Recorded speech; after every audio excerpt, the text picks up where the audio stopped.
Most unindependent is a very big claim.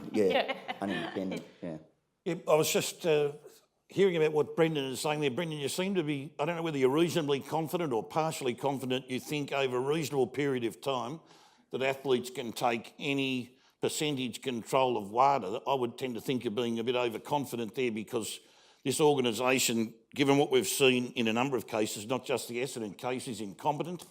It is undemocratic. It's totally, it's not based on any, it has no legislative base in any part of the world, as we saw. It's a privately funded sporting organisation, doesn't have much in its armoury with regards to natural justice. It goes by the one cab rule. It throws a team into a one case situation.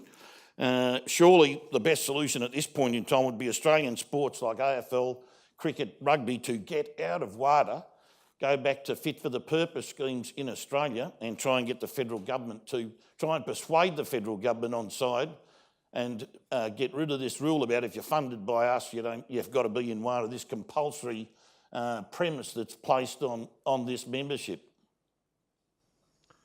You know, that's the way the Olympic movement works, that you don't have a choice. If you want to participate, you agree to the rules. I've been around a few years now, and let me say that I'm well aware that there's a big difference between a sound policy position and what's likely to happen. Nevertheless, I do think we need to put forward a sound policy position in relation to the restructure of the governance of WADA, because that's a process that WADA is going through at the moment.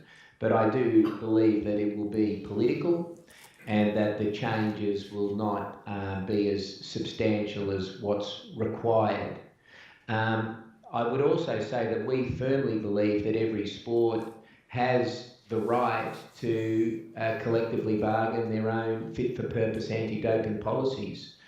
We also include within the World Players Association a number of unions that do that. The National Football League, the National Basketball Association, Major League Baseball, even Major League Soccer, and of course the National Hockey League all have their own anti-doping policies.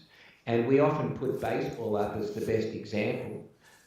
Baseball had an absolute doping crisis in the 1990s, and it's been able to restore confidence in its sport through the development of what some would regard as, in some respects, the strictest anti-doping policy in sport, which does provide, for example, for lifetime bans for a third intentional infringement.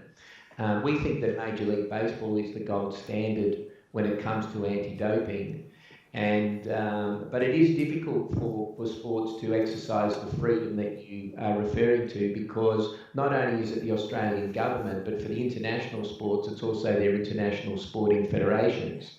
But the Australian Football League has complete autonomy. It's economically independent and it's politically autonomous, and so it would be well positioned to develop a nuanced anti-doping program if it so chose.